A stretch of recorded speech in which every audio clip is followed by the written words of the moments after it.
it's time for us to get started. Please.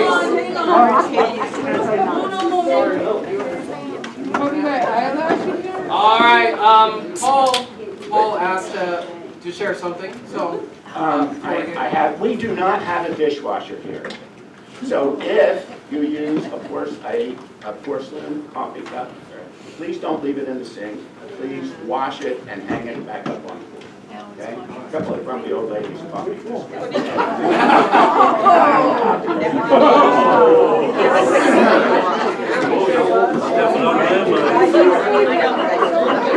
No grumpy old ladies.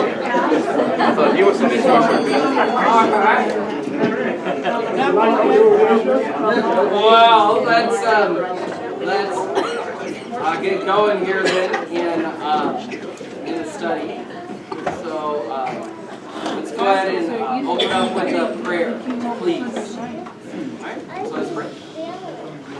Almighty God and everlasting Father, we give you thanks for this time here this morning and the ability for us to be with one another and with you, to study a little bit more about these events of the past, but also the implications of our present and future. So bless our time and our conversation this morning. In Jesus' name. Amen. Amen. All right. Everybody see the TV okay? No. You know? Can you guys see okay? Okay. All right. So what we're going to be doing, as I kind of explained last time, we just got started and did a little bit of an introduction on the Crusades. So at the time we talked about how we're going to kind of take the next couple of months here and how we're going to do this. There's going to be each Sunday we'll watch a video. The videos kind of go from 30-ish minutes maybe to 40, 45 at the most. So we'll just kind of watch the videos and we can talk about it a little bit. Okay? So this will kind of be the guide. I never heard back from, I tried to get the PowerPoint slides so we could maybe have them in front of us, and I still never heard back from them. So I might try one more time and see if I can't get those. If I can, then I'll pass them out. Part of the reason why I want to try to do that again as well is the video here is recorded about 10 years ago. And the quality's okay, but it's not great. So sometimes when he puts a PowerPoint slide up there, if the print is small, you can't read it. It's too blurry. You'll have to read it to us. I can't read it either. You'll have to read You're it. close, huh? Yeah. So that's why it's going to be helpful to have those with us. Plus, then we can kind of take notes on them as he's talking about it. But this session really just serves as kind of an introduction to the topic. So trying to define a little bit about when we say Crusades, what are we talking about? So he's going to bring up some of the same stuff that we talked about last week as well. Before we get going, any questions? Find my brain, will you let me know? Yes, I will. All right. Well, okay. First, let me. It's a professor at Concordia Seminary who is teaching this. His name is Dr. Paul Robinson. He is a history professor there at the seminary. He's been there for a long time, probably 25-ish years by now, 25 or 30. So he's been there a long time. He does, most of his stuff is Middle Ages. That's kind of the time period that he specializes in. So, and the class, again, kind of what this is a recording of, is called the Lay Bible Institute. And so they do this. They used to do it every year, and they took a couple of years off, but they're doing it again. Basically, they just invite just normal people who want to come. You can go over to the seminary for a week, And you get to sit in on a couple of classes, you get to eat in the cafeteria. You can stay in dorms if you want. I wouldn't really recommend it. You don't have to. But that's kind of what this is. It's just kind of a, a continuing education kind of thing, just for normal people, but also to get a little bit of a flavor of what the seminaries are like. Okay. So, all right. So we'll go. There might be a place where I'll pause it here and there, but we'll try to save most of the.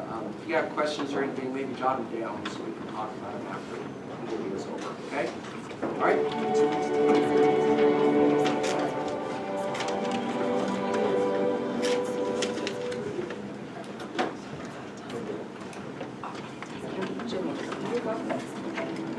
Thank you, Jim.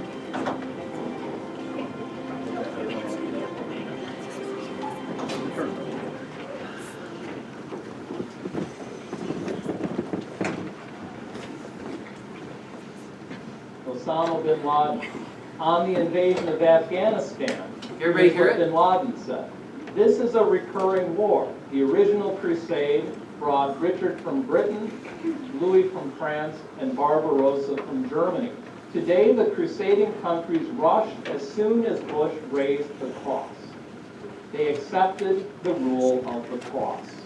So, two examples of a political, rhetorical use of the Crusades. One from President Bush, one from Osama bin Laden. Here's another example. Vladimir Putin. This one is a little more recent. Last spring, when the UN was debating intervention in Libya, Putin said, "The resolution is defective and flawed. It allows everything. It resembles medieval calls for crusades." So for Putin, if you want to say something is bad, it's like the Crusades. But there's also, realize, since Putin and bin Laden end up on kind of the same side of this divide, there is this East-West division today over the meaning of the Crusades. And it shouldn't be too surprising that a Russian would take a dim view of the Crusades, especially, and I'm probably not giving much away by telling this, but we'll talk more about this later. Their great national hero, Alexander Nevsky, defeated a crusading army of Teutonic knights. So they do have in their history this first-hand experience of crusades and crusaders. Here's another one, kind of a different. And I gotta admit, I just threw this in after Rick Santorum's surprise showing in the Iowa caucuses. Here's what he had to say. This is in a speech almost a year ago now. A little different take on it. The idea that the Crusades and the fight of Christendom against Islam is somehow an aggression on our part is absolutely anti-historical. And that is what the perception is by the American left who hates Christendom. What I'm talking about is onward American soldiers. I'm talking about our core American values. All men are created equal. That's a Christian value, but it's an American value. So there's a bit of a hodgepodge here of a lot of things that Rick Santorum thinks. But we will be talking about, and we've already mentioned how crusade is used as anti-Christian polemic. And there is also very much a move in the last couple decades to point out that there is an anti-historical character to seeing the Crusades purely as Christian aggression. So on that score, there's something behind Rick Santorum's statement here. But we'll see that later. The point is just to, again, point out how people use the idea of crusades in other contexts for other purposes in politics. And it's amazing once you start looking for stuff like this, how many examples of it you can find. Now changing the tack a little bit, Specifically, we're going to look at the idea of crusades in Christianity.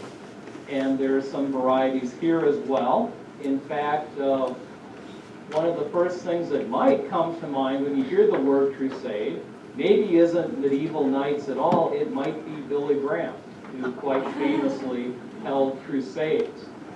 That word is not so popular anymore, though, to the point that, as of this year, Campus Crusade for Christ has changed its name to Cru, getting rid of the word crusade. So with Billy Graham, you have a sort of positive image of the crusade, kind of going out in strength and doing good. Campus Crusade for Christ doesn't want to associate itself with the name crusade anymore. So they've changed their name officially. So in a similar fashion, Northwest Nazarene, right? They Again, just over changed their time, name a few different years ago perceptions of from the the word Crusaders itself. to the Nighthawks. And different Christian responses. One example is this Italian journalist, Vittorio Messori. And I'm probably not going to read all of these quotes. They're not that important. He makes a couple of main points. Messori is very conservative Catholic Italian journalist, very close to the papacy. And essentially, one of his points is that the whole name Crusades is a later invention, meant to cast the whole enterprise into doubt in the same way that later people invented the term Middle Ages in a kind of disparaging way. So he sees the name Crusades itself as he puts it, anti-Catholic propaganda. Another point is that the people that we call crusaders were, in his mind, pilgrims. They were just doing what all sorts of other Christians had done, going on a journey, a pilgrimage to Jerusalem. Now, they happened to be doing it with weapons and supplies. But, there's a grain of truth in that, because they did tend to talk about crusades in terms of pilgrimage, especially early on. And his third point picks up the same thing that I noted in Rick Santorum's comment, which is that when you take the long view of history, the Crusades aren't the beginning of it. And you can argue that the Muslim conquest of that part of the Byzantine Empire is really the beginning of what the Crusades are then a part of. It starts in Italy and kind of gradually moves northward. Now, here's another side to it. There was a group, this was quite a while ago already, called the Reconciliation Walk. A group of Christians who went to Jerusalem to apologize for the Crusades. So I took this from their official document. The Reconciliation Walk is an interdenominational grassroots movement of Western Christians retracing the route of the First Crusade, apologizing to Muslims, Jews, and Eastern Christians for the atrocities of the Crusades, foremost among them the misuse of the name and message of Jesus. And they said they were unaware of any previous serious effort to repair the damage caused by the Crusades. So on the one side, you have people defending the Crusades, on another people apologizing. So one last point on Crusades and Christianity. What about the Pope? John Paul II. We should probably update this to Benedict XVI. But it's very interesting, though, with John Paul II. There were a number of times, and actually the journalist who wrote this counted that he apologized at least 94 times to various people for wrongs committed by Christians in history. But the same person pointed out that he never actually apologized for the Crusades by name. He apologized for the misdeeds, but not for the Crusades. It's sort of an interesting distinction, and you might wonder why that would be. And the reason that this isn't just me, but I suspect this is true, if you were to apologize for the Crusades specifically, you would in effect be saying that one of your predecessors as Pope was wrong. Because it was not just one Pope, but a whole succession of popes who called for and authorized and legitimized the Crusades. And it could certainly be seen as undermining the papal office if a Pope now were to apologize for that. All right, finally, on this point, here's a historian, author of a recent book on the Crusades, talking about the Crusades from a historical standpoint in light of what the Crusades have become in the popular imagination, but specifically what they have become for people in the Middle East. There's no unbroken line of hatred and discord connecting the medieval contest for control of the Holy Land to today's struggles in the Near and Middle East. The Crusades, in reality, are a potent, alarming, and in the early 21st century, distinctly dangerous example of the potential for history to be appropriated, misrepresented, and manipulated. They also prove that a constructed past can still create its own reality, for the Crusades have come to have a profound bearing upon our modern world, but almost entirely through the agency of illusion. What he means is, when people today cite the Crusades when they're discussing the problems between the West and nations in the Middle East, they're positing a connection that's not there historically. In other words, the Crusades in the Middle East end at a given point, and once again the political relations tend to function normally.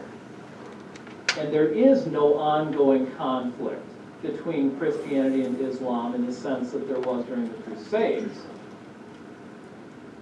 And that when people talk about the Crusades today, citing the medieval Crusades, they're citing really a fabricated history.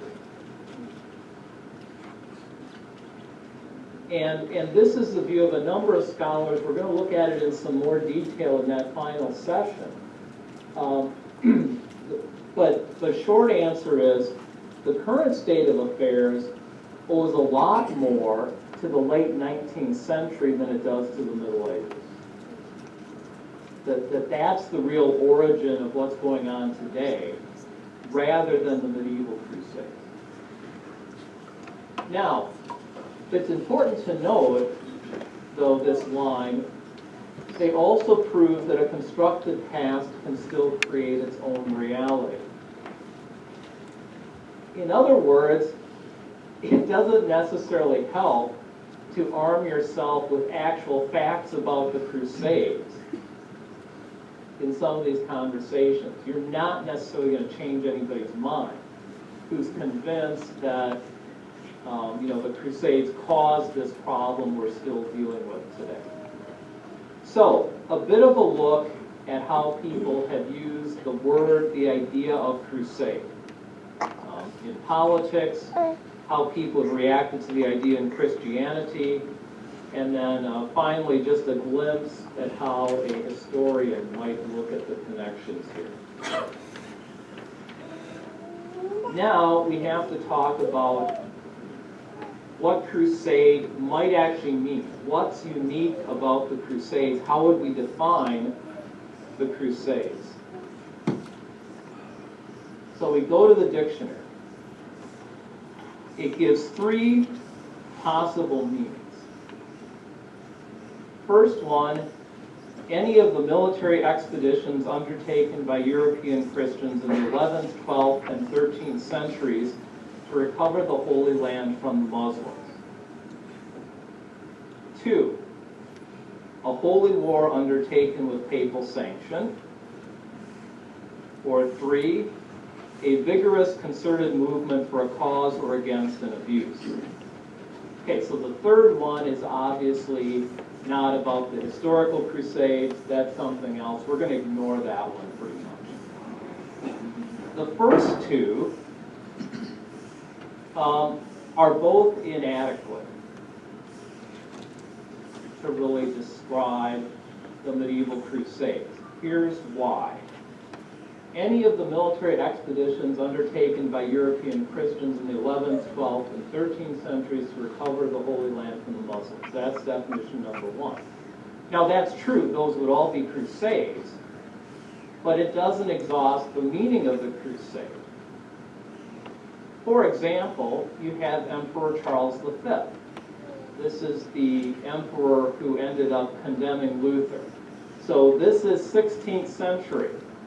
Charles V would be very surprised to find out that what he did in Tunisia in 1535 was not actually a crusade, because it didn't happen in the 11th, 12th, or 13th century.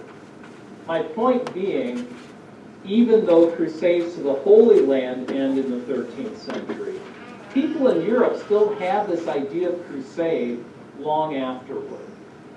And this is just one example of Charles V going to recapture Tunis from the Turkish ruler Suleiman. It considers himself a crusader and leads the charge personally. And it's interesting that Luther is very much in favor of the emperor going to war against the Turks, but very much against any papally authorized warfare. And we might see why, if we look at another example of why this definition is inadequate, because it talks about military expeditions undertaken to recover the Holy Land from the Muslims.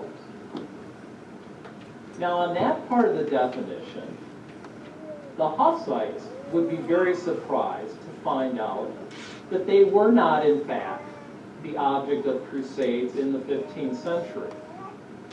We will talk about this a little bit more later, but these Czechs, followers of Jan Hus, who was burned at the stake in 1415, and he's often thought of as a reformer before Luther. The Hussites are the target of a number of crusades from Germany, from Sweden, from various places in Europe. So again, it's not just Holy Land and Muslims. There are a number of groups in Europe who become the object of crusades. More about that later. The point is that definition isn't really adequate to talk about crusade. So we have another one. A holy war undertaken with papal sanction. Again, that certainly describes the Crusades, but it also describes a number of things that happened before the First Crusade. There are a number of cases in the 11th century of the Pope declaring a certain group to be engaged in holy war and sending them off to fight under a papal banner. So the Pope did this for the Germans who were fighting the Normans in southern Italy. He did it for the Normans who were invading Sicily. This is 1060. And he did it, this one you'll recognize. He also did it for a group of Normans invading England in 1066. More about this later. William the Conqueror was fighting with the papal blessing under a papal banner against, this was his justification, the usurper Harold. What really defines the Crusades? What makes the Crusades to the Holy Land different from any previous holy war was the idea of penitential warfare. In the early church and through the Middle Ages up to the point of the Crusades, it was assumed that soldiers should do penance for the deeds they commit in war. So if you kill someone, even in battle, you should do penance for that. With the Crusades, however, you suddenly had the idea that warfare itself could in some way become penitential. So suddenly war is a penitential act rather than an act requiring penance. And you get this idea of penitential warfare. This is what sets the Crusades apart from other previously religious sanctioned wars. And also what makes them extremely significant for the history of the church. Because this is a major shift in thinking about penance, in thinking about how the religious and secular powers relate to each other, and it will also lead eventually to protests against indulgences by people like Jan Hus and Martin Luther. Those indulgences that Luther was upset about have their roots in the Crusades. First, we have to back up, though, I think, and be clear about Christian attitudes toward war, starting with the early church. There are different attitudes toward military service in early Christianity.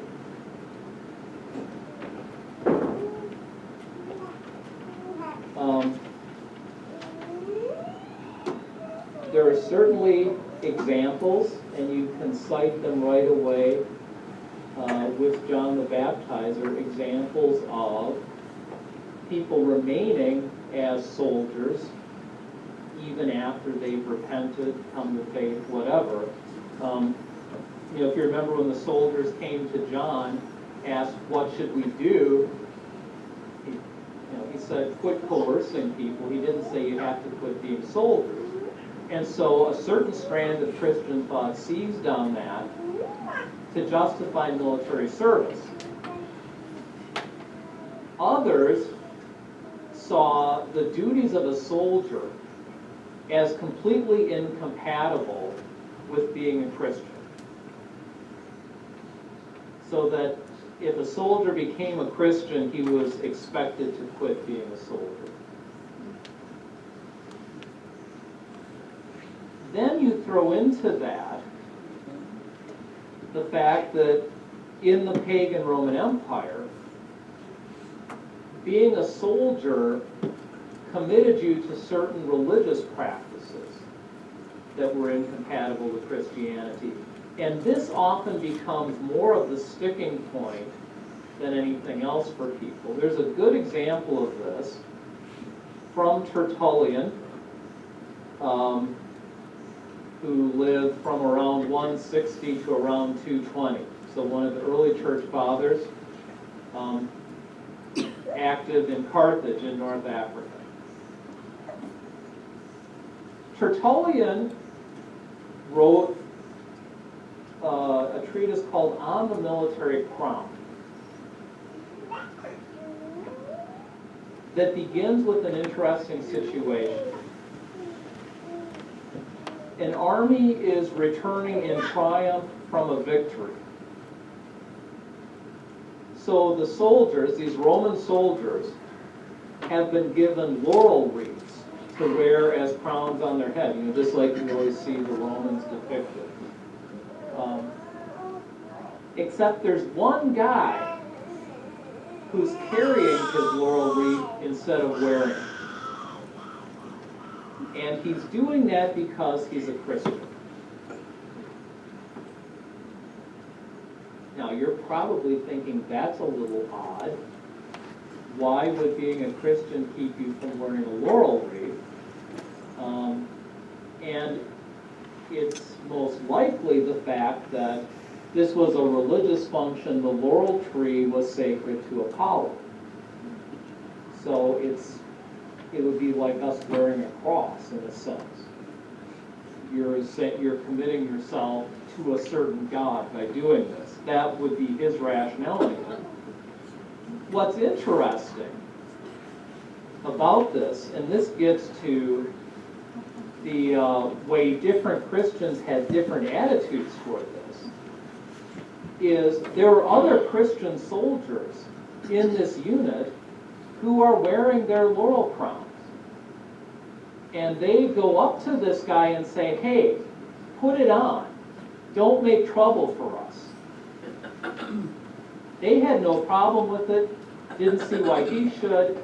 He was just going to get all the Christians in trouble was what they're afraid of. Well, Tertullian goes on to argue that this guy who refused to wear the crown was in the right.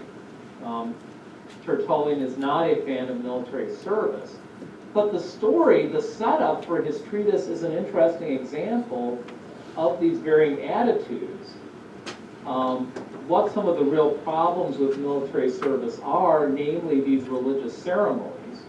You have to remember that the eagle standards of the Roman legions are considered sacred religious items. And they are, when the legion is in camp, they're set up in a little chapel, they have incense burning before them and everything else. You know, and so the laurel crown is something like that too. So there are these issues with Christians in military service.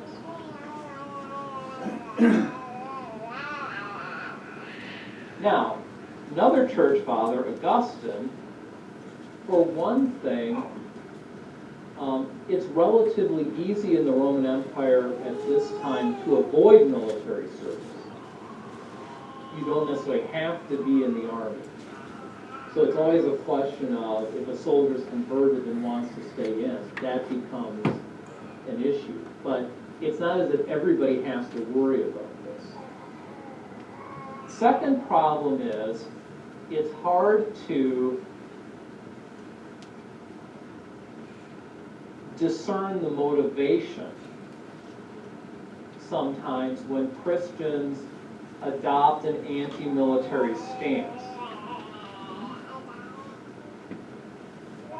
Is it because they are strictly pacifists, or is it because they just don't like the army for other reasons?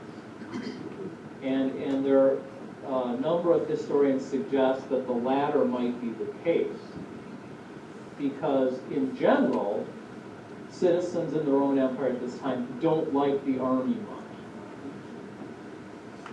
So it's hard to say exactly why always. So that's why, it's safe to just say there are a whole bunch of different attitudes about this for various reasons. Numbers are hard to come by anyway for Christianity in the empire. We know, for example, that it's on the rise in the 3rd century. We don't have any real solid numbers. But Augustine picks up the strand of Christians who having a little more positive view toward the issue of war.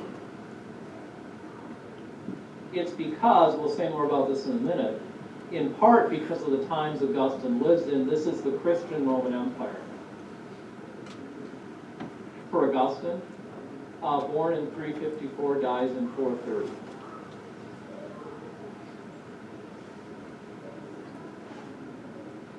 Well, Constantine becomes a Christian, issues the Edict of Milan with Licinius in 313.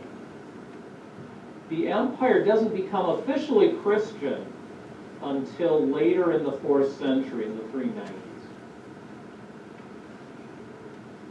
So Augustine's writing at that time Most famous work is The City of God, where he talks about the relationship between the earthly city and the heavenly city.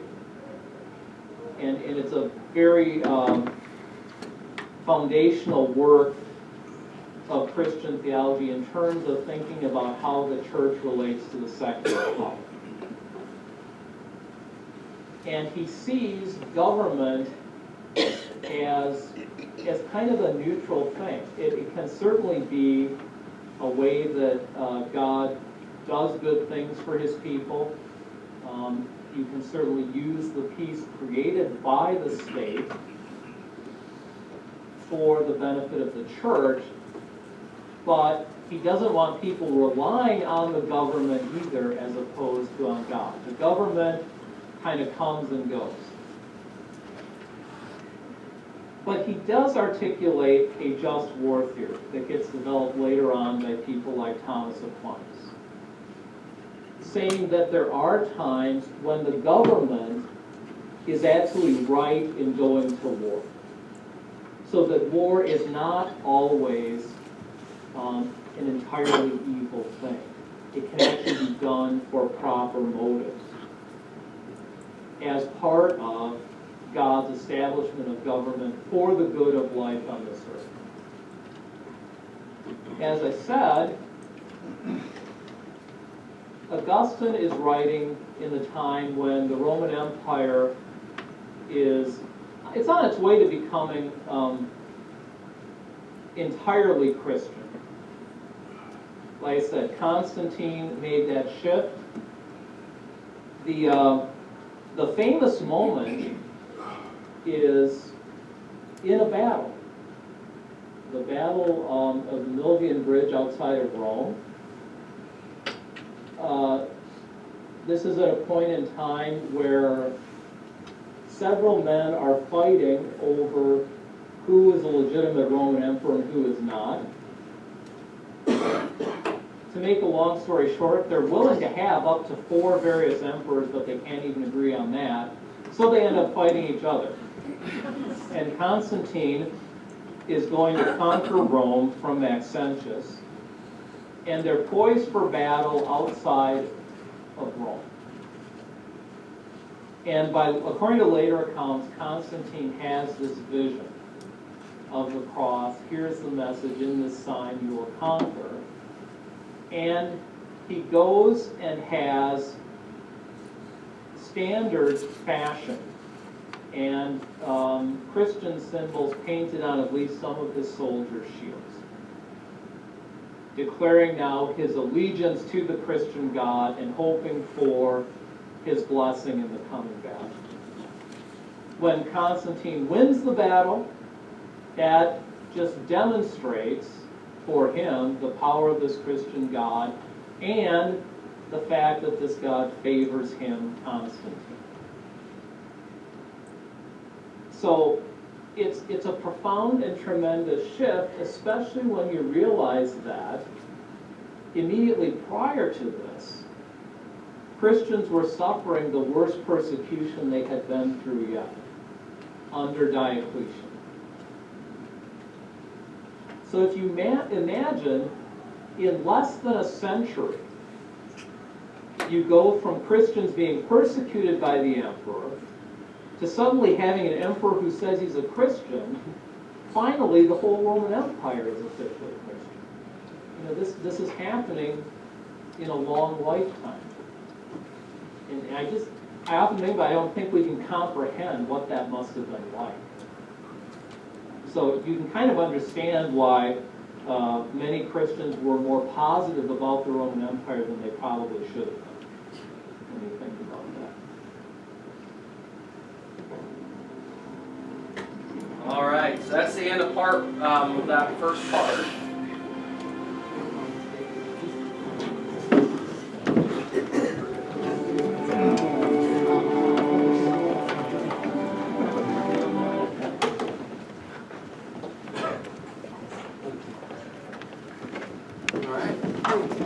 So a lot of that stuff that was talked about here in the video are things that we had touched on.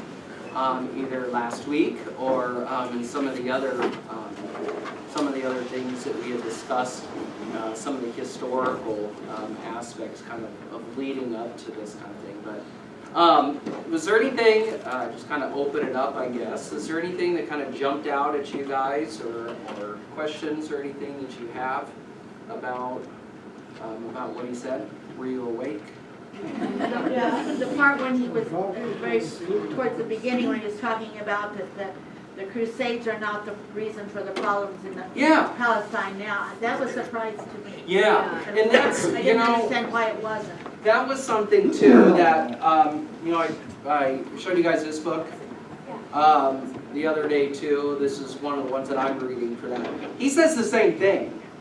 They're really that it's the late 19th century and then the 20th century was kind of led up to a lot of these issues. In fact, he talks about this in here, there's no historical evidence that Muslims viewed the Crusades negatively or kind of out of the ordinary negatively, just as this is part of our history and wars that were going on back and forth up until the late 19th century, so late 1800s.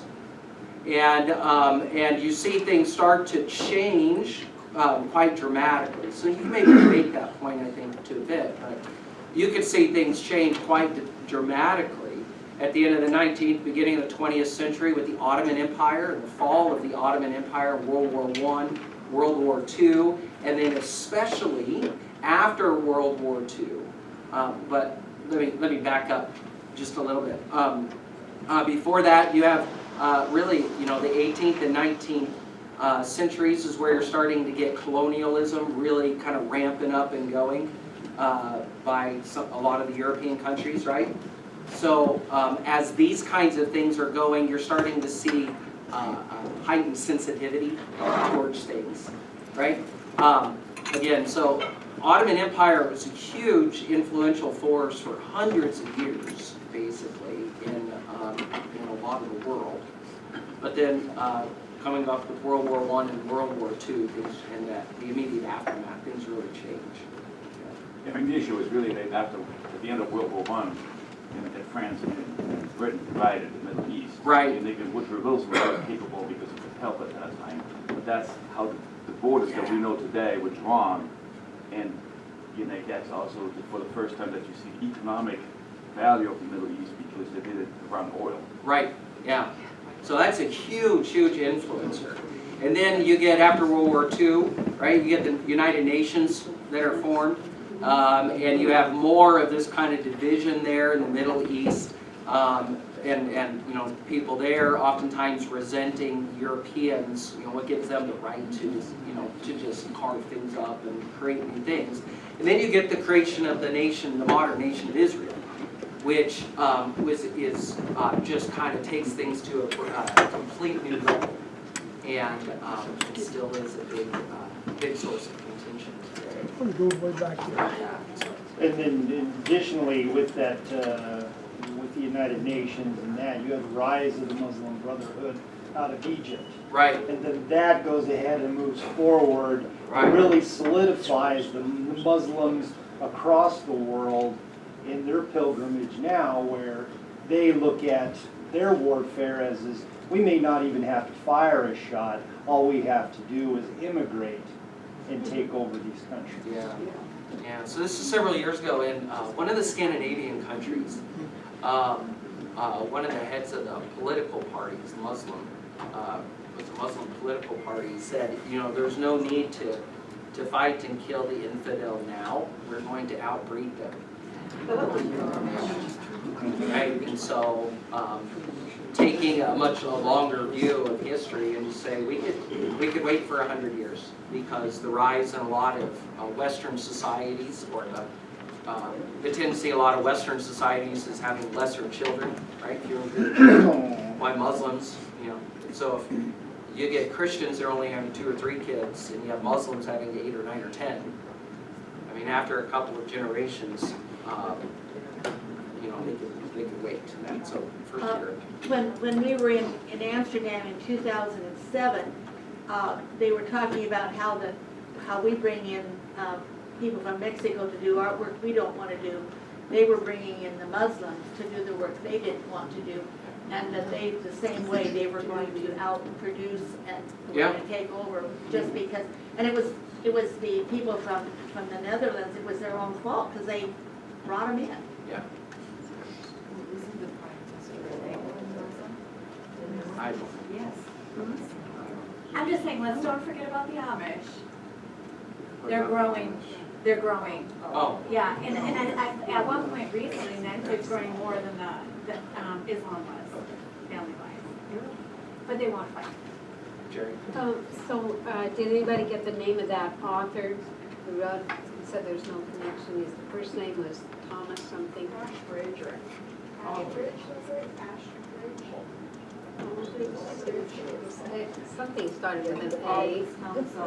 The last part of it was definitely Bridge. Bridge. It was Ash, it looked like Ashbridge. Okay, thank you.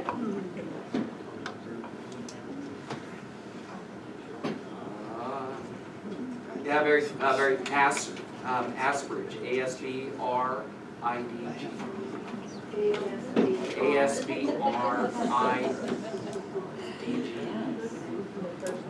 Thomas Asbridge. Historian at Queen Mary University.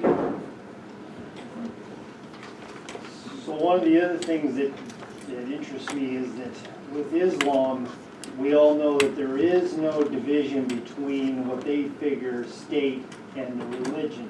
So they are the Nation of Islam, and their tenets are worldwide. So even though they may speak, a Muslim in another country may speak a different language or be embraced in some type of community or whatever, they have more in common with somebody that's a Muslim in France to a Muslim in, let's say, Egypt or Saudi Arabia or Indonesia.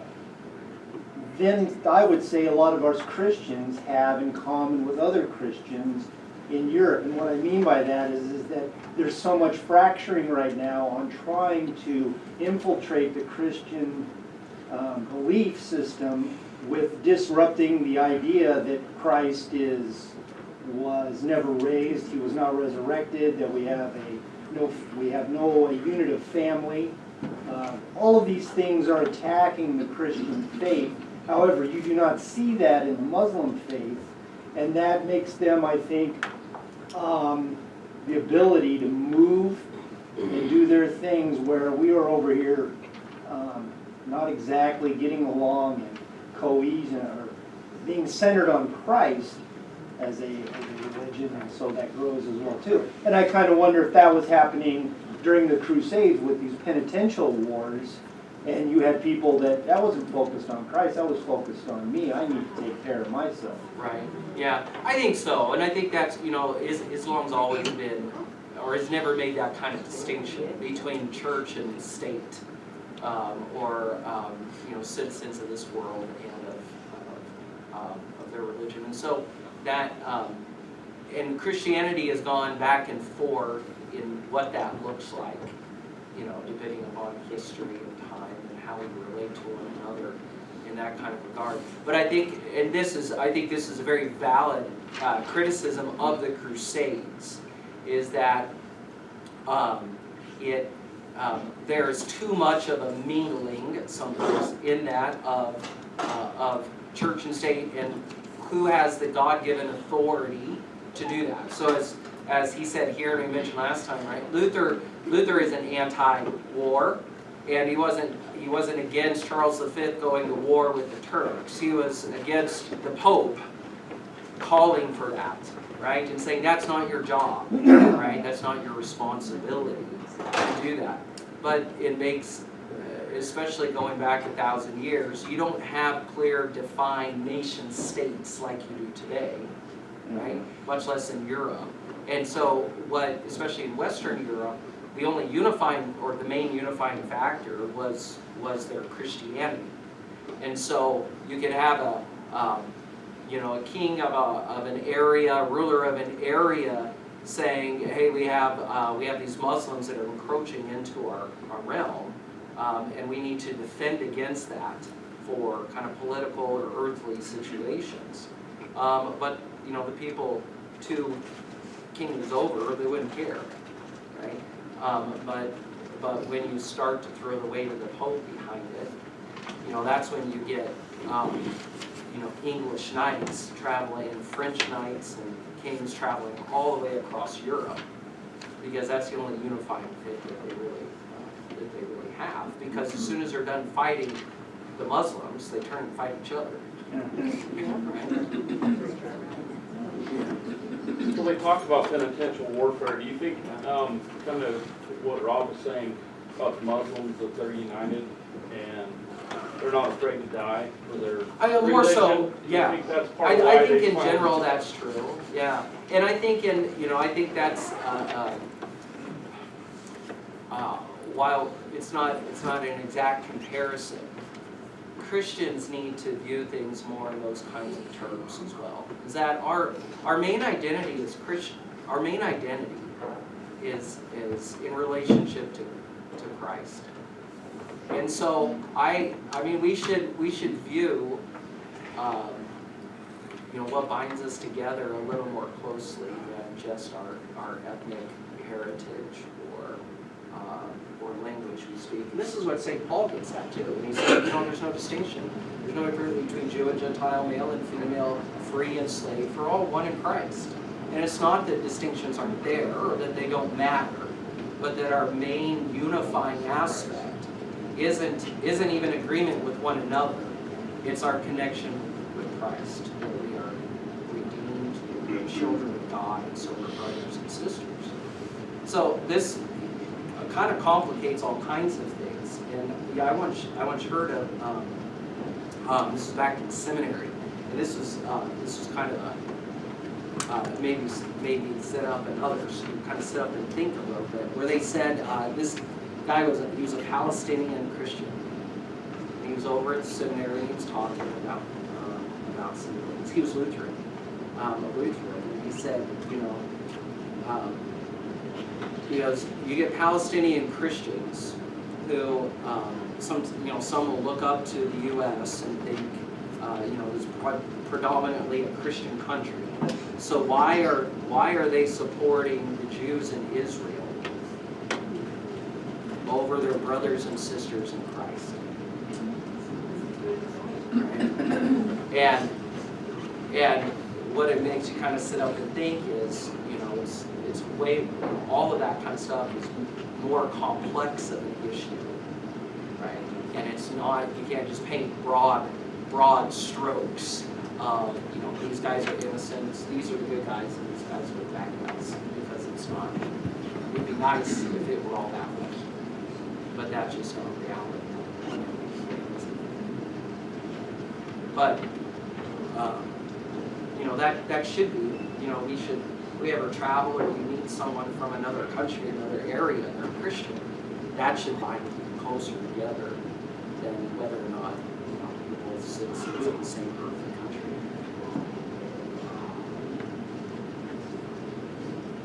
Edie?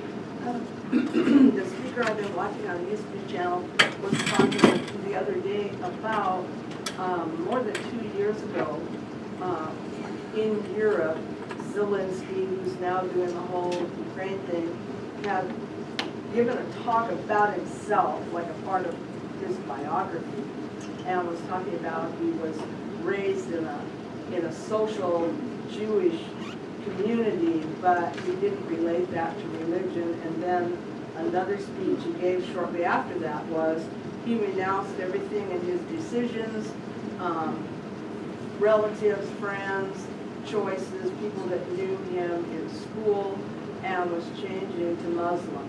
And so he made a public declaration that from now on, everything that he chose would be in service to Allah.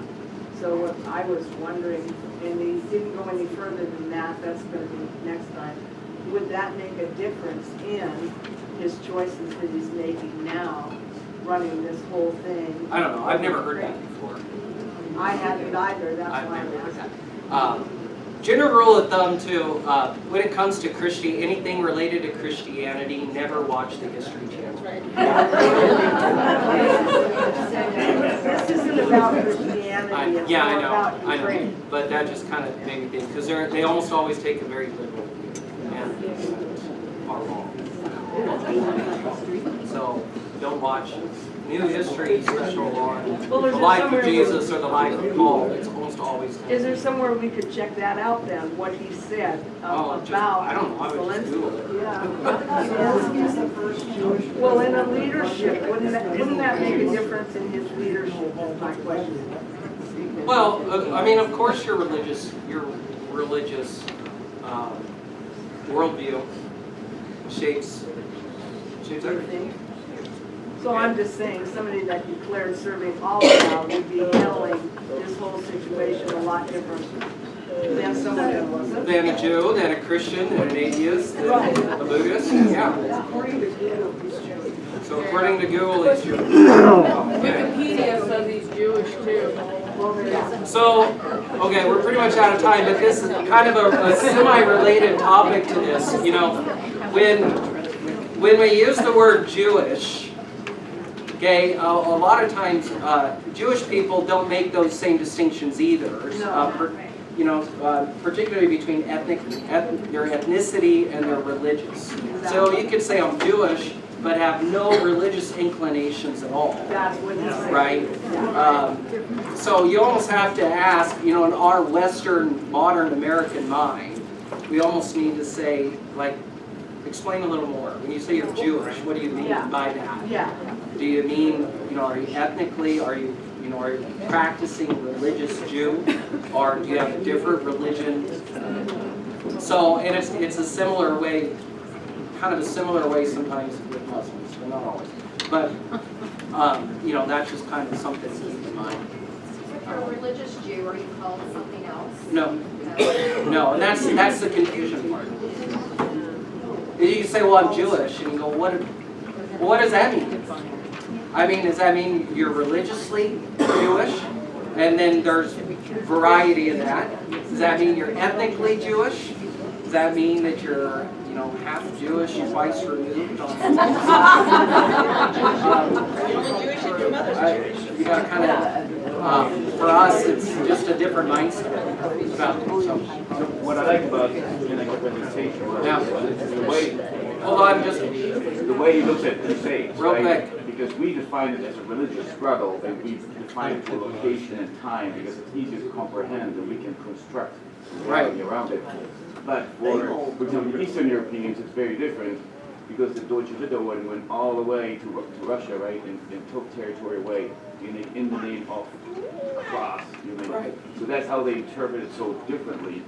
And that's when you see the feedback from Putin or whatever, and they always reach out to history and pick something that supports what they do. Right. Yeah. Okay, so next week we'll watch the next one and discuss. Now, if last thing then before we pray and go, but if we get into this a couple times and you guys are bored, like if you're like the video, it's just not helpful, right? Or it's putting me to sleep or whatever. That's fine. We can shift and do something a little bit different if you want. I just want to give you guys that option. But that's the plan, is just to watch these videos and then discuss them a little bit. And that kind of thing. I'd rather hear you talk. You'd rather hear me talk? Thank you. I think. Yeah. All right. He was a little monotone. He's better to read than to listen to. I'll say that. Yeah. Yeah. I think so. Times 10. I'll see if I can bump up the speed for next time. All right. Yeah. Okay. Let's close with prayer. Heavenly Father, we thank you again for this time today and this opportunity to learn and study a little bit more about this and to give us some more insight on our Christian identity and the struggles of living as citizens both of heaven but also of this world and in this time and place. So, grant us your grace and your mercy and help us to always keep our eyes focused on Christ and the redemption and salvation we have in him.